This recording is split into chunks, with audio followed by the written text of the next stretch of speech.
École supérieure régionale de la magistrature. Je voudrais également marquer ma reconnaissance à l'endroit du professeur Roger Massamba pour ses efforts aussi bien en amont qu'en aval dans l'avènement d'un droit harmonisé en République et Congo. Mon sujet ou les sujets pour lesquels je voudrais vous entretenir en ce jour portent sur les défis. On va me dire de nouveaux défis, c'est-à-dire les obstacles rencontrés dans l'implémentation des actes uniformes qui sont des règles communes. Et ces défis se découvrent au fur et à mesure que les actes sont en application ou appelés à être appliqués. Il s'agit de savoir de quoi nous parlons. Nous parlons des défis, il faut les relever, mais de quels défis s'agit-il et d'où viennent-ils? Pourquoi sont-ils des défis? Ils sont des défis parce que les objectifs des pères fondateurs de l'OADA, celui de l'intégration économique, principalement, mais parce que l'intégration juridique est la dépensière de l'intégration économique, c'est dans l'implémentation des règles communes que l'on découvre les obstacles que nous avons tenté de relever. Fait de parler avec... Pourquoi des études? Je prends un seul acte. Prenons l'acte relatif à la comptabilité. Cet acte exclut du champ d'application les questions des banques, les questions d'assurance, mais aussi, et plus exactement, toutes les questions qui concernent les établissements financiers.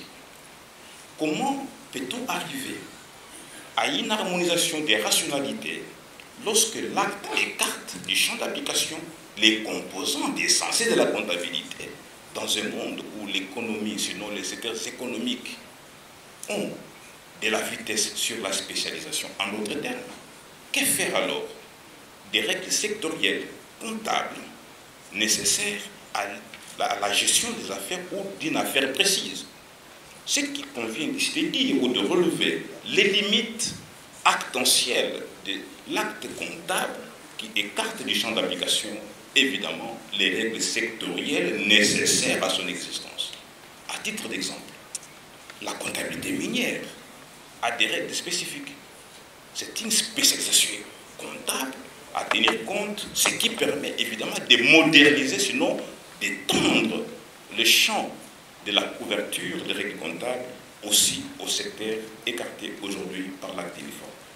L'on peut tout aussi parler, dans le même ordre d'idée, de l'économie agroalimentaire. Les règles économiques, je veux dire les règles alimentaires, sont des règles particulières qui présentent des particularités.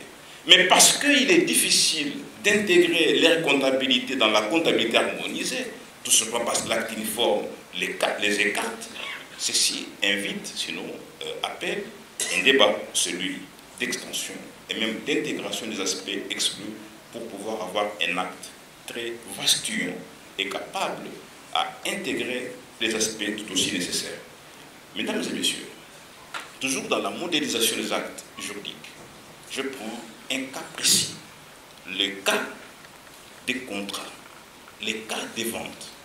Lorsque vous prenez les questions des ventes, du point de vue des effets, vous allez remarquer que les effets de la vente sont régis par l'acte uniforme. Par contre, du point de vue de la formation, c'est le droit des contrats. Mais le droit des contrats n'est pas normalisé, n'est pas régionalisé, n'est pas édifié.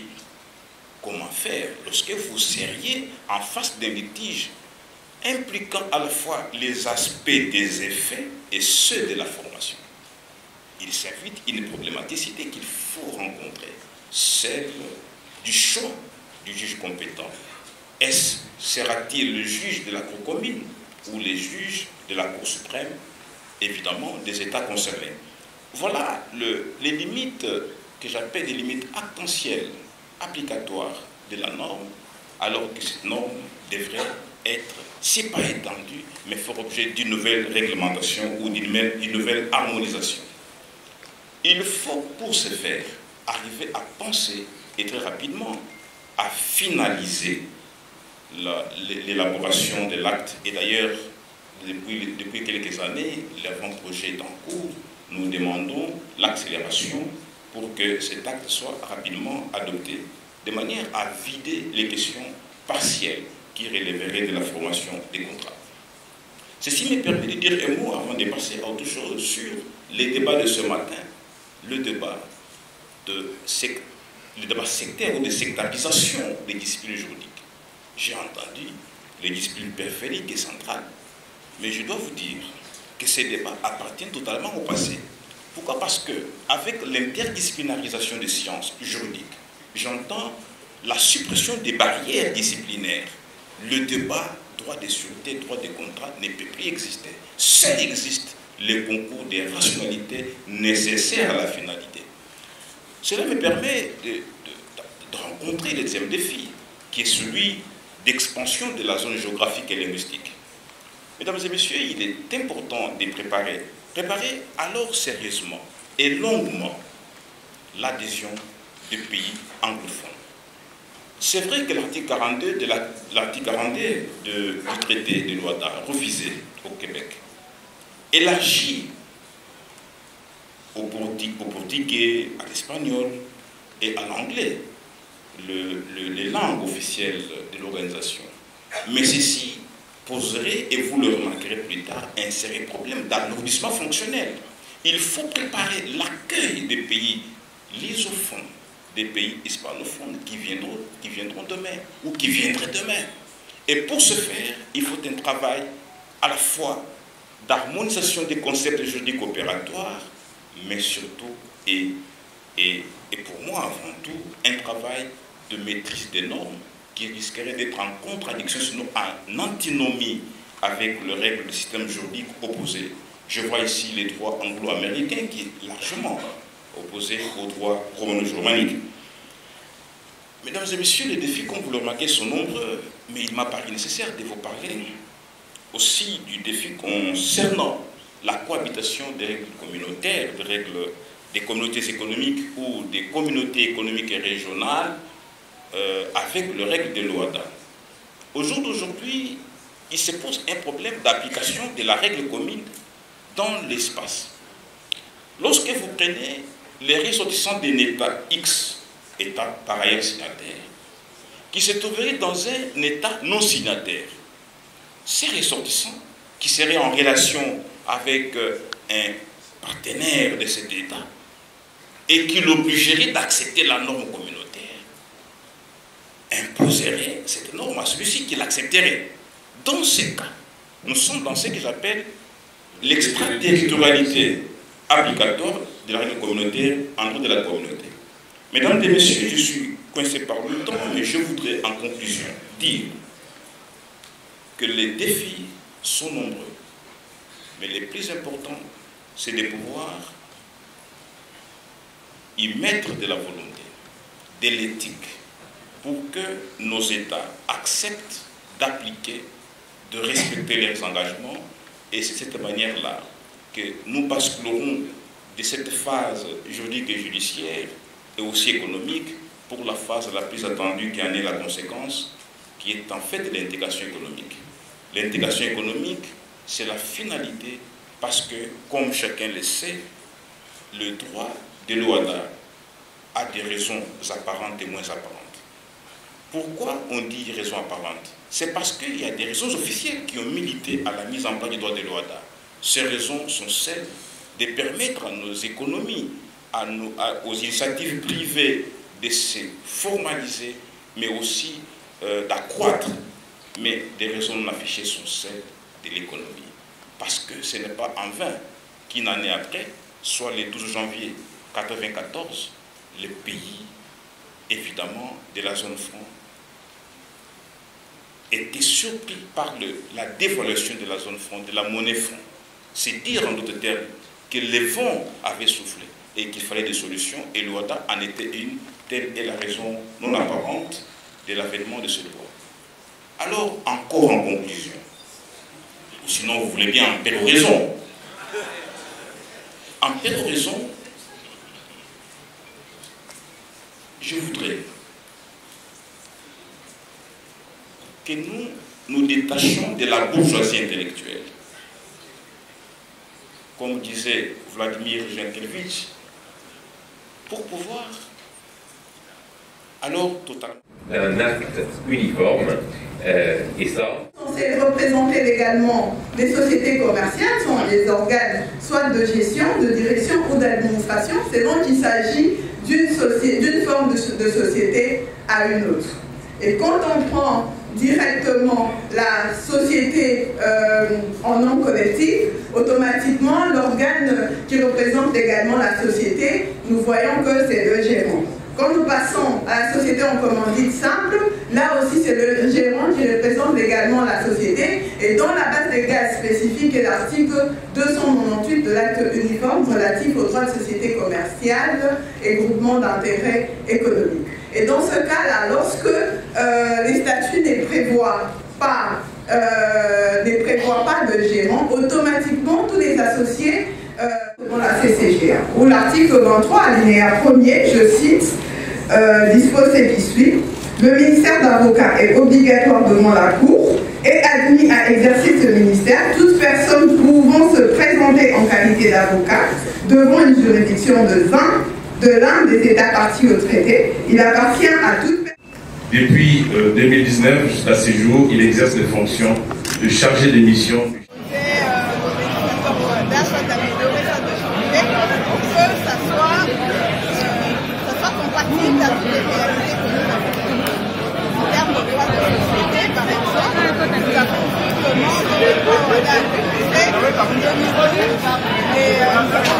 Les sociétés ont pu migrer et s'adapter à la nouvelle législation qui est là, qui englobe tous les droits de société commerciale et groupements d'intérêt économique, et voir comment, par exemple, la réglementation sur la gestion, comment les gens ont pu s'adapter et permettre. Et aujourd'hui, mon intervention a porté plus sur le mandat spécial qui est édité par la CCGA, qui devra être donné par une personne habilitée à représenter la société. Où est-ce qu'on en est? C'est pour ça que je peux relever quelques arrêts de la CCGA pour voir à quel niveau on est. Et les propositions que j'ai faites, c'était de savoir, de dire qu'il va falloir qu'en tant qu'avocat ou technicien de droit, qu'on se mette encore à jour pour forme verticale pour qu'on s'adapte à la procédure de la CCGA qui est unifiée par rapport à d'autres. À déclarer soit des actes introductifs d'instance, soit... La parole pour aborder votre... Un autre délai peut s'inviter, c'est le délai des cas de force majeure. La partie va bénéficier d'un délai de grâce que la Cour pourra... Je vais terminer par un aperçu général de la jurisprudence. Augmenter le nombre d'entreprises et développer notre tissu économique. C'est ça, c'est volonté. Donc, l'OLA attendait cela. Attendait cela, notamment dans le cadre du droit des sociétés. Et ici, la notion de droit des sociétés que nous analysons, donc se focus sur quelques difficultés. Il ne s'agit pas de relever de manière exhaustive la totalité des difficultés pratiques. C'est pas ça qui nous intéresse. L'idée, c'était au contraire, sur la base d'un échantillonnage, d'arriver à identifier quelques difficultés et à définir un indicateur d'appropriation du droit des sociétés au niveau de la RDC. Nous savons que la particularité de la RDC, c'est que la RDC est arrivée en 2012 dans le cadre de l'OLA. Arrivée en 2012 dans le cadre de l'OLA, commençant avec l'acte uniforme de 1997, avant même de terminer les 2 années de mise en harmonie des statuts, de maîtrise de l'acte uniforme sur les sociétés commerciales qui datent de 1997, eh bien, arrive la révision de cet acte uniforme. Révision de cet acte uniforme le 30 janvier 2014, ça ne fait pas encore les 2 ans.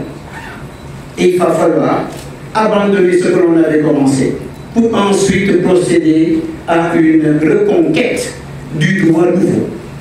Et c'est ce qui s'est passé, et seulement en République démocratique du Congo. Et c'est pour cela, d'ailleurs, on pourra constater l'évaluation de l'application de l'acte uniforme de 1997 n'a pas été véritablement effectué au niveau de la RDC. Et la magistrature, où il a pris service le 11 mars à Porto Novo. Maître Antoine Ebuzenge Milaka.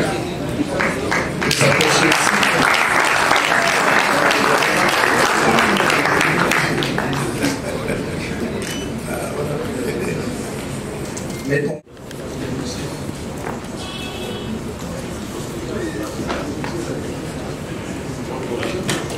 Goundou Ariel, Maître Nathalie Seya, Maître Kofo, Maître Nando Djamou Patrick, Mbi Ngoï Sandrine.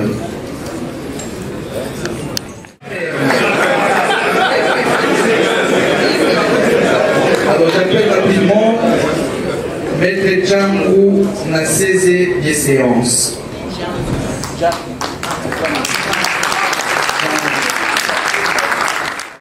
Les grosses charges de conduire le pays à travers le Conseil d'État, je ne peux que remercier le chef de l'État. Voilà que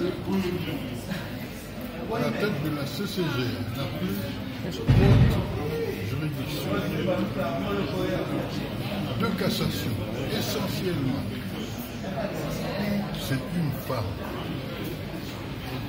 Et je suis dans mes convictions selon lesquelles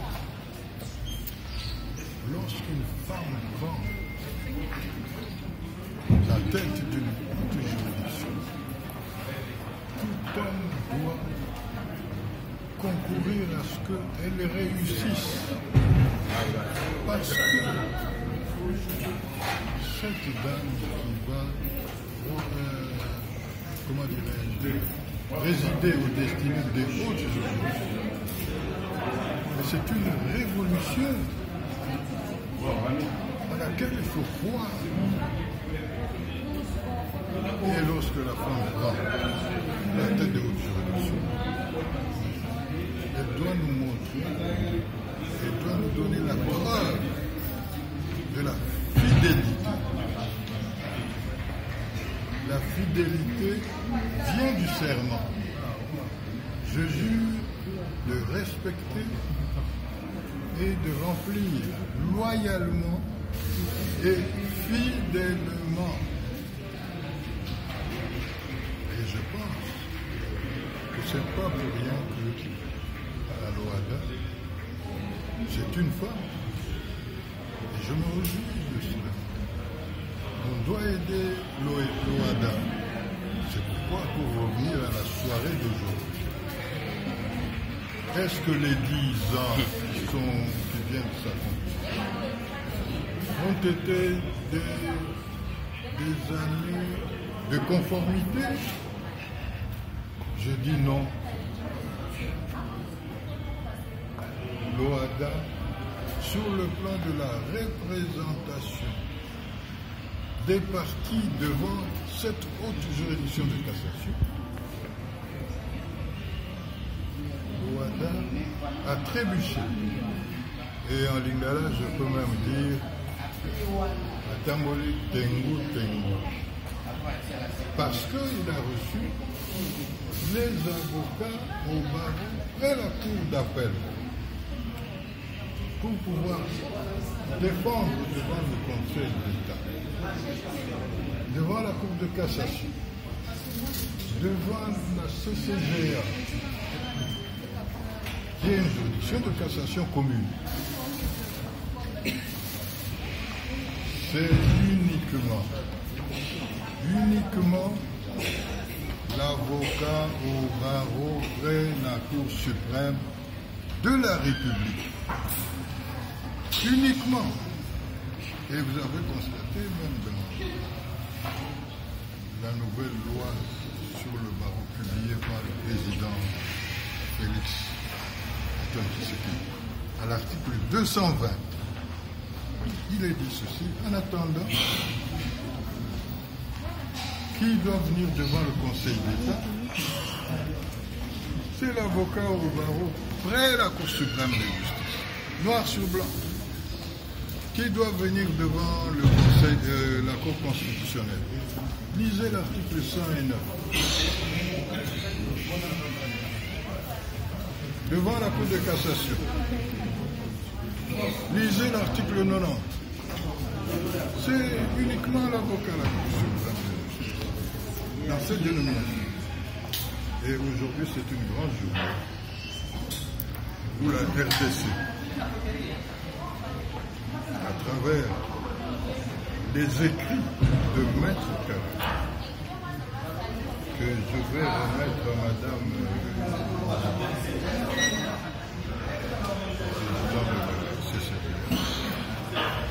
il y aura un revirement de la jurisprudence, parce que tout ce qui s'est fait aujourd'hui, jusqu'aujourd'hui, vous savez ce que c'est? Ça s'appelle, moi personnellement en tant qu'auteur, j'appelle ça une catastrophe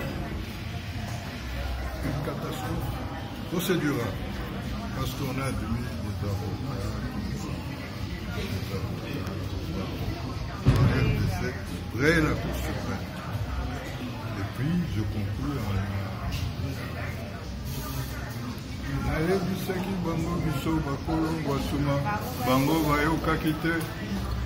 mais faut éviter. On a conclu. Merci. La République démocratique du Congo, c'est 12 septembre 2022, compté depuis le 12 septembre 2012, ça fait 10 ans. C'est l'anniversaire de l'OHADA. Ça vaut son pesant d'or, cet anniversaire vaut son pesant d'or.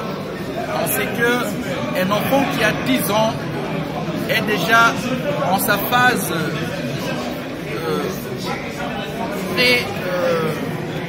pré-adolescente. Ça signifie simplement que cet enfant va commencer à bien réfléchir. Et c'est déjà, l'enfant sait déjà discerner les biens du mal déjà à l'âge de 10 ans. Mais pour l'OHADA a fait 10 ans. Ces 10 ans que nous célébrons ce jour nous ont permis de comprendre que notre adhésion n'est pas à regretter. C'est pourquoi vous avez vu le chef de l'État lui-même patronner la célébration de ces assises, et à travers les réflexions que vous avez suivies, notamment moi-même j'ai parlé de la saisie immobilière en RDC, alors qu'il y avait une procédure lourde, boiteuse, avec l'avènement de l'OHADA pour le recouvrement des créances. On sent de plus en plus une simplification, sinon une volonté de simplification des procédures. Tout n'est pas parfait dès lors qu'on sait qu'on est humain. Mais nous savons qu'il y a des objectifs à atteindre, mais il y en a qui sont déjà atteints, notamment l'application, quoique en dents de scie, je pouvais dire à double vitesse. Ce que nous demandons maintenant au pouvoir public, c'est que, l'OHADA doit être appliqué de façon tentaculaire, c'est-à-dire doit couvrir tous les territoires congolais. À ce stade, l'OHADA est encore appliqué à double vitesse. La première vitesse, c'est celle de l'application de l'OHADA dans les grandes villes comme Kinshasa, Lubumbashi, Lualaba, où nous voyons les juges ont la possibilité de pouvoir avoir des documents nécessaires pour s'informer et des formations. La deuxième vitesse, c'est celle des arrière-pays, où l'OHADA n'est pas totalement, si pas quasiment méconnu de la part de ceux qui sont en province, surtout dans les fins fonds. Le juge lui-même n'a pas d'instrument, il n'a aucun code de l'OHADA. Il n'a jamais suivi une formation régulière quant à ce. Et cela, la plus belle femme du monde ne peut donner ce qu'elle a. Donc, le pouvoir public a l'obligation, comme objectif, m'avait demandé, de pouvoir former et informer les acteurs judiciaires, avocats, magistrats, et ces gens. Alors, premièrement, il faut savoir que la République démocratique du Congo, comme la plupart des États de l'OHADA, avait des textes hérités de la colonisation qui dataient eux-mêmes du 19e siècle pour beaucoup. Or, avec l'OHADA, on a des textes modernes qui sont adaptés à l'environnement des affaires. actuelle, ça c'est déjà sur le plan des règles de fonctionnement. Sur le plan des procédures aujourd'hui, les justiciables qui ont des procès en droit des affaires au WADA peuvent saisir une juridiction qui se prononce beaucoup plus rapidement. Ne serait-ce que pour l'année 2022, le Congo a eu 29 procédures entre le 1er janvier 2022 et le 30 juin et 17 ont déjà été résolues.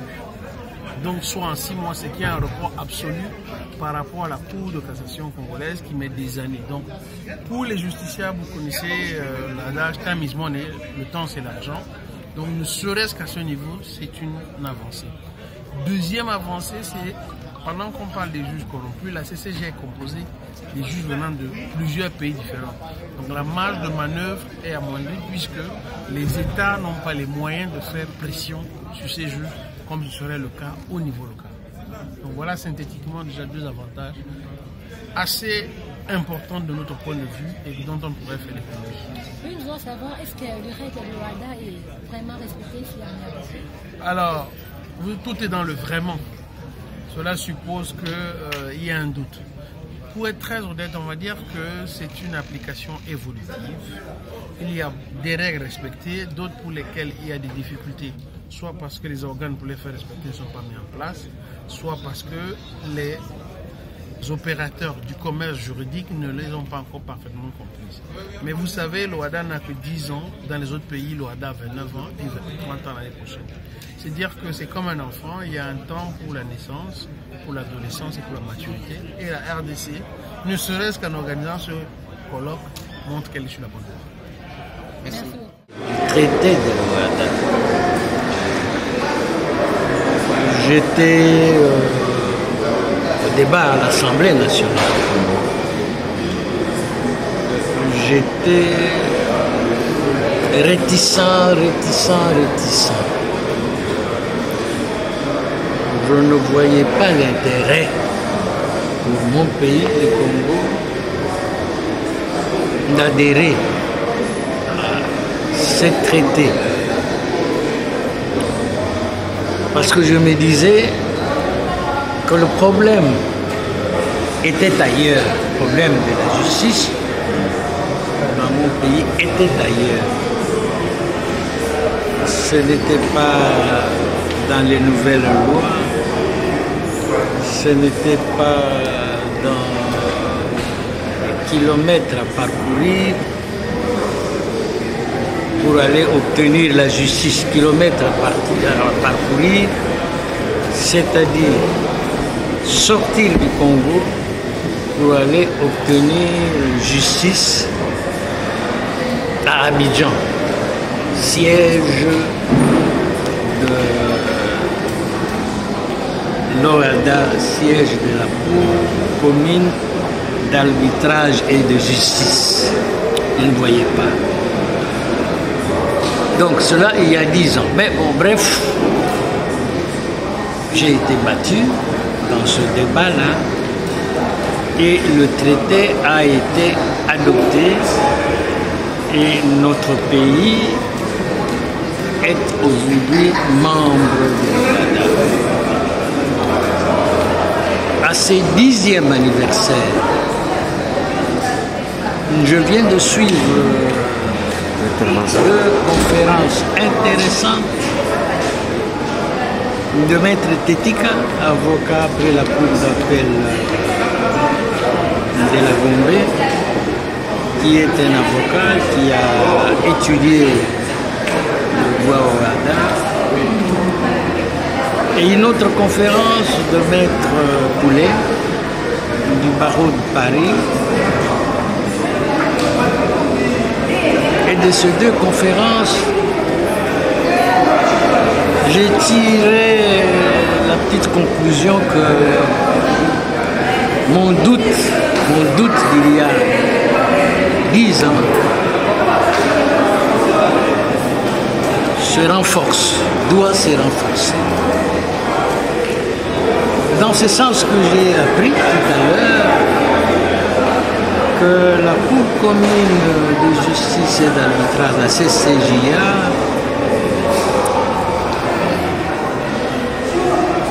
est vu comme une juridiction de l'humanisme procédural. C'est l'expression que j'ai entendue de la bouche du conférencier maître Tetika. Donc cette cour joue pour l'humanisme procédural. C'est-à-dire quoi? C'est-à-dire que là où, ici, dans notre procédé, une juridiction dit ceci n'est pas recevable parce que vous n'avez pas respecté le délai, en revanche, la CCJA ferme les yeux, donne un autre délai et votre recours est reçu. De l'autre côté, Maître Poulet, allant dans le même sens pratiquement, il a parlé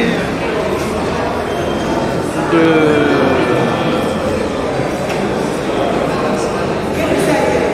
la procédure d'évocation à la Cour commune de justice d'arbitrage. Les parties qui sont en cassation doivent s'exprimer. Si oui ou non, il faut évoquer, il faut que la Cour évoque.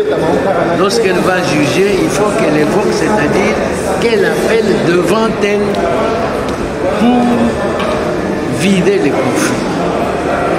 Alors, j'allais leur poser la question, malheureusement on ne nous a pas permis cela, mais de savoir si par l'évocation, la CCJA ne serait pas vue comme une juridiction, un troisième degré de juridiction, après le premier degré, le degré d'appel, à cause de l'évocation. Et j'allais demander à Maître Tetika, d'ailleurs à tous les deux, c'est vrai, mais l'humanisme... Non, Maître Tetika. Ok. De tout à l'heure. Je lui ai demandé, mais par la procédure de l'humanisme, par l'attitude, le comportement de l'humanisme procédural, que j'appellerais peut-être le paternalisme procédural,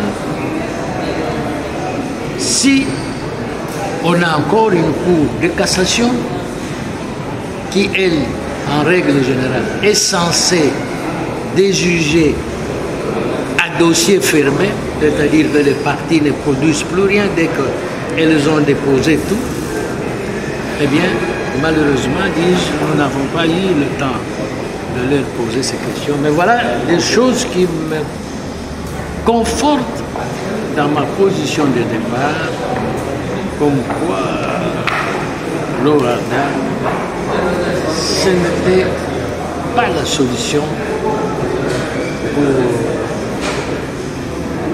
amener une justice correcte dans notre pays. Que la solution est ailleurs. Merci.